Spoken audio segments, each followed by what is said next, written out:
Welcome to the table. If you're joining us today, it's probably because you, like us, have at some point bumped up against a feeling that is, well, it's almost impossible to put into words. Yeah, it really is. We get a lot of requests from you guys to explore, everything from macroeconomic theory to space exploration. But the materials you brought us for this custom-tailored deep dive, they're in a category all their own. They definitely are. They feel intensely personal. Intensely personal, yeah, yet massively universal at the same time. Our mission today is to explore a short but remarkably profound excerpt from a document. Right. It's simply titled Loneliness, Longing, and the Search for Connection. Yes, and I'll be completely upfront with you right now. Spending time with these pages just completely stopped me in my tracks. I had the exact same reaction. It's one of those rare frameworks that puts vocabulary to a ghost you felt in the room your entire life. Okay, let's unpack this, because the core theme we are looking at here is really the ultimate human paradox. Loneliness is an experience that touches every single person on this planet, without exception. It doesn't care about your background, your identity, or how perfectly curated your life looks from the outside. Oh, especially from the outside. Exactly. And yet we treat it like this shameful dark secret that must be kept hidden at all costs. It is the ultimate paradox. And to really grasp the gravity of what we're looking at, we have to recognize the emotional stakes involved in that secrecy. Because it fundamentally changes how we view isolation. Yes, absolutely. For our entire lives, we are conditioned to think of loneliness as a deficit. We view it as a state of absence. Like an empty space. Exactly, an empty space where something or someone should be. But the paradigm we are exploring today completely flips that narrative. It turns it on its head. It shifts the definition of loneliness away from being a passive absence and redefines it as a profound state of longing. A profound state of longing. Wow. And that single shift in vocabulary changes absolutely everything about how we experience the pain of being alone. It takes something passive and makes it active. And speaking of that pain, there is a quote right at the beginning of the text from Ronald Rolheiser that pulls absolutely no punches. Oh, I know the one you mean. Yeah, he says, every person who has ever walked our earth has known the pain of loneliness. Every single person. Every single person. That means the most successful CEOs, the most beloved cultural icons, Parents completely surrounded by their family. right, and the most isolated individuals. Every one of them shares this exact same emotional baseline. It's woven into the very fabric of the human story. No one gets a free pass. No one.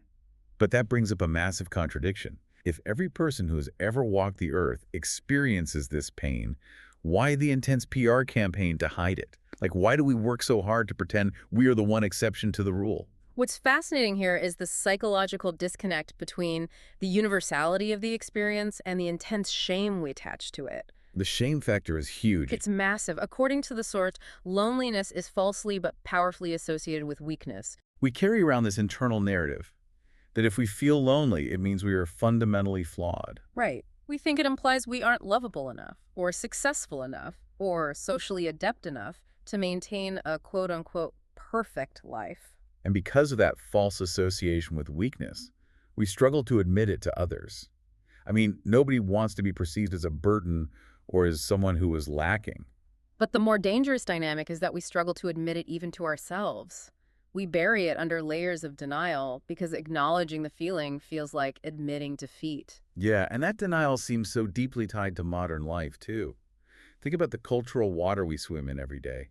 Society constantly demands outward strength and total self-sufficiency. Oh, relentless independence. Yes, you are praised for hustling, for not needing anyone to get by. The overarching message on every social media feed in every corporate environment is that you should be a completely self-contained unit of productivity and happiness. A self-contained unit, that's a great way to put it. So when society applies that kind of immense pressure, acknowledging your own inner loneliness feels countercultural. It feels like you are losing the modern game of life. So, we put on the armor of self-sufficiency and pretend we don't need anyone. The problem is that the armor doesn't address the underlying reality. Denying loneliness doesn't make it vanish. You can't just wish it away or outperform it. As much as we try. As much as we try. Unacknowledged loneliness simply goes underground. The text warns that it quietly disturbs our emotional well-being and diminishes our overall sense of wholeness. It's just sitting there in the background. Right. When we refuse to name it, we end up fighting a ghost. We feel this vague, persistent sense of unease or a lack of fulfillment, but because we won't look at the actual source, we can never truly address what's draining our energy. It's like having a slow, hidden water leak behind the drywall of your house. Oh, that's a perfect analogy. Because you can't see the water, and because the wall looks perfectly fine from the outside, just like that outward strength we try to project, you convince yourself everything is structurally sound. Everything looks fine. Right, but ignoring the leak doesn't stop the water. It just festers. It quietly rots the wood, it weakens the foundation, and eventually the structural integrity of your house just crumbles. It collapses. Yeah. And ignoring a fundamental human feeling operates the exact same way. You aren't fixing the isolation. You're just guaranteeing that the eventual damage to your emotional well-being will be significantly worse.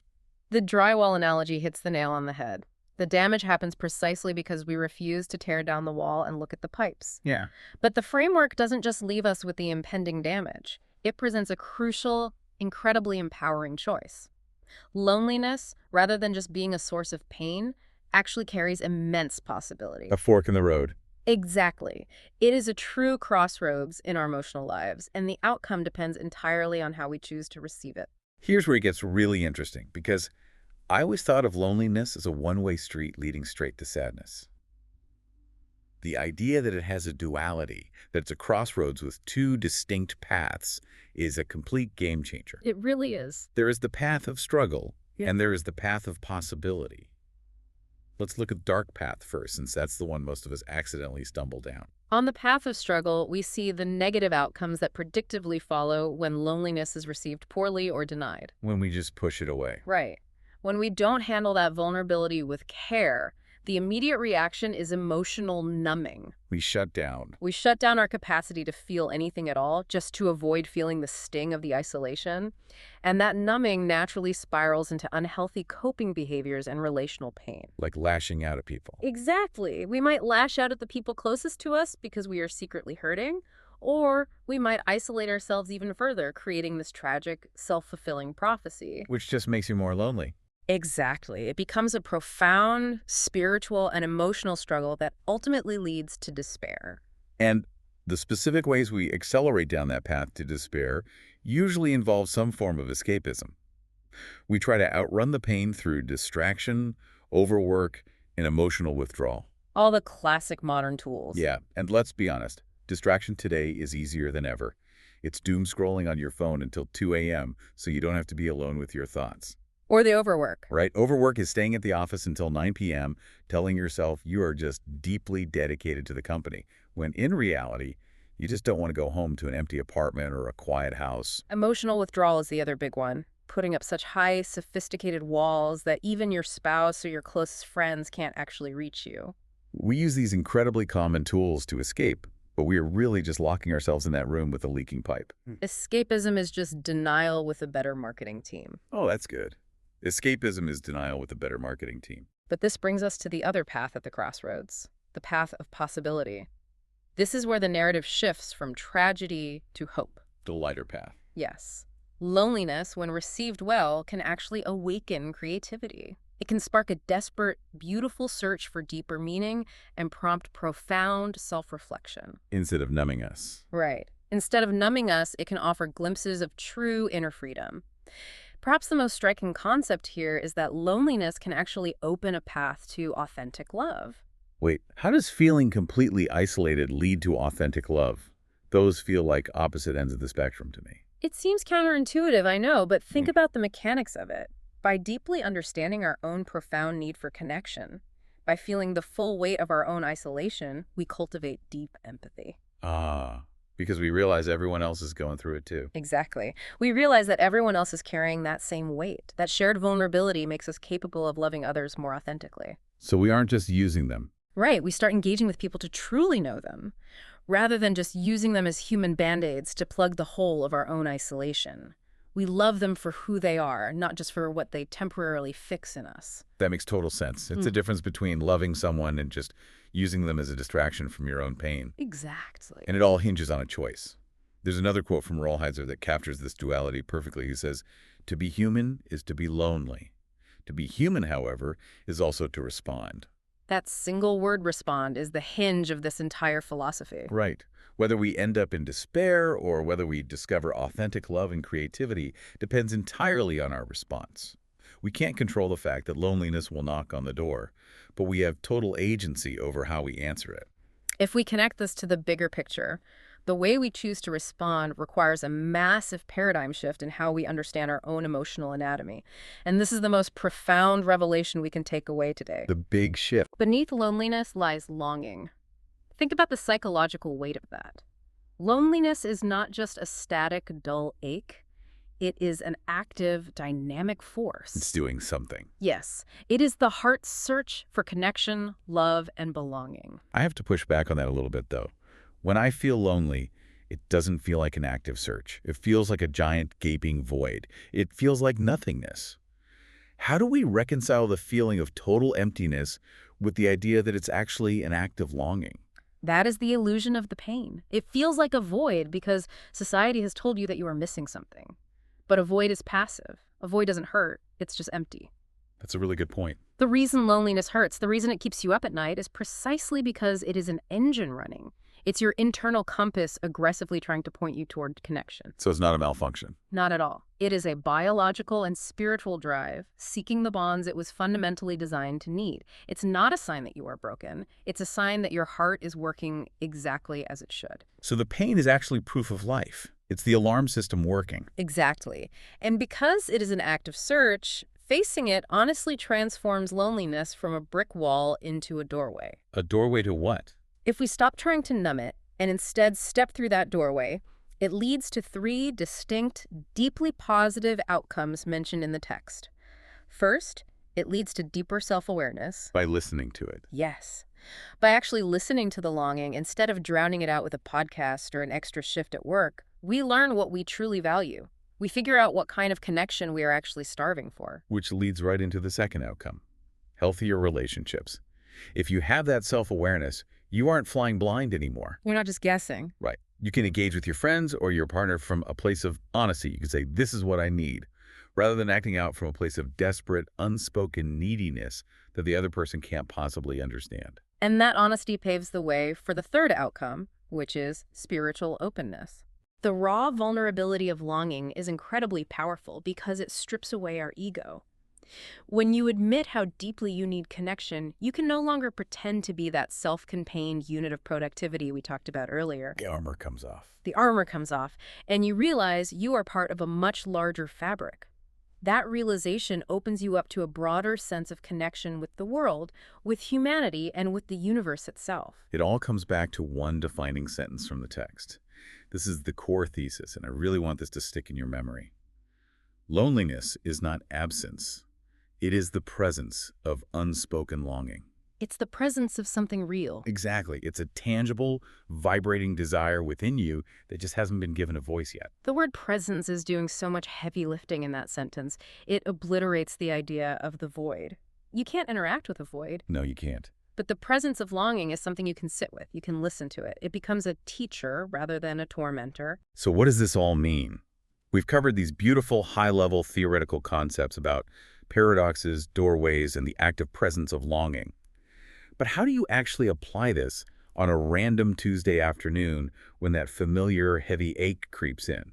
How do we transition from theory to practice? The path forward, the actual process of healing, begins with a surprisingly simple yet incredibly brave act. Which is? Naming our loneliness without shame. That is step 1, according to the source. You have to look at the feeling, actively reject the societal stigma that tells you it equals weakness, and just name it. Just say it. Just say it. You have to be able to say either to yourself in a quiet room or to someone you deeply trust, I am lonely right now, and that is a perfectly normal human experience. Just saying the words out loud feels like it would take away half of its secret power. But what comes after we name it? I mean, I can say, I'm lonely out loud, but the feeling is still sitting there on the couch with me. That's where the real work begins. Once we name it, we are challenged to practice compassionate acceptance. Compassionate acceptance. Right. Instead of relying on the escapist tactics we mentioned earlier, instead of immediately reaching for the phone to doom scroll, or pouring a drink, or building emotional walls, we have to learn to sit with it compassionately. I'll be completely honest, sitting compassionately with emotional pain sounds awful. I would honestly rather reorganize my spice rack alphabetically than just sit there and feel lonely. Yeah. It goes against every modern instinct we have. It does go against our instincts, but think about how you treat a good friend who is hurting. Yeah. You don't tell your grieving friend to just get over it, and you don't hand them a spreadsheet to distract them. You sit with them. You hold space for their feelings without trying to aggressively fix them in that exact moment. You just be there. Exactly. And the text is asking us to hold that exact same space for ourselves. Treat yourself with the same grace you would offer a friend. That reframing helps a lot. It's not about wallowing in it. It's about holding space for it. And I think that leads to what might be the most relieving point we've uncovered today. The true goal of life is not to eliminate loneliness. Society constantly sells us the lie that the ultimate goal is to never feel lonely, to always be surrounded by an entourage, to always be perfectly happy and entirely fulfilled. It's an impossible standard. It really is. But this framework provides massive relief by moving the goalposts. We are not meant to eradicate this feeling. The actual goal is to discover life within the loneliness. It is a massive relief because trying to completely eliminate loneliness is an unwinnable war. It's like trying to eliminate hunger or thirst. It's biological. Right. If you hold loneliness with courage and grace, it ceases to be an enemy and becomes a guide. It guides us toward inner healing and toward ultimate, authentic connection. And this connection happens on 3 vital levels. What are the 3 levels? Connection with others, connection with ourselves, and connection with the divine. It creates a complete ecosystem. By facing the loneliness bravely, you connect with yourself, you figure out what's behind the drywall, and then that self-awareness allows you to drop the ego and connect authentically with others. And that shared human vulnerability opens the door to connection with the divine, or however you choose to understand that broader spiritual reality. The longing does exactly what it was designed to do. It pulls you out of your isolated little island and forces you into relation with the world around you. It is a profound journey from a shameful secret we try to bury to an active longing that guides us toward the most meaningful connections of our lives. It truly is. So to summarize the journey for you, the listener, the next time you feel that sharp, familiar sting of loneliness creeping in, whether you are sitting alone in a quiet room or standing in the middle of a crowded party, don't panic. Don't run from it. Right. Don't immediately view it as a fatal flaw or a terrifying absence in your life. Instead, remember the shift in vocabulary. View that feeling as your own heart's unspoken longing. It is an active, vibrant energy asking to be heard. It is simply your humanity tapping you on the shoulder, reminding you that you are built for connection. This raises an important question, though, and it's one I'd love for you to mull over as you navigate your week. Let's hear it.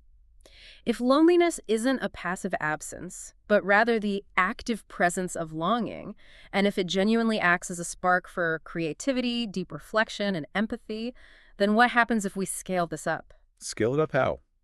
Think about the modern world we live in, where we constantly hear reports about an epidemic of isolation.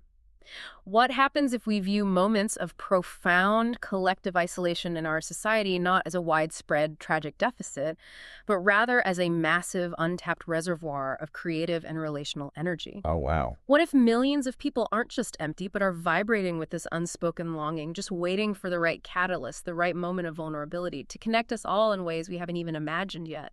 An untapped reservoir of relational energy that completely changes how you look at the world and how you look at the people passing you on the street. Thank you so much for taking this deep dive with us today. It is always a privilege to sit at the table and explore these profound truths with you. Until next time, be kind to yourselves, hold your longing with courage and grace, and keep seeking those moments of authentic connection.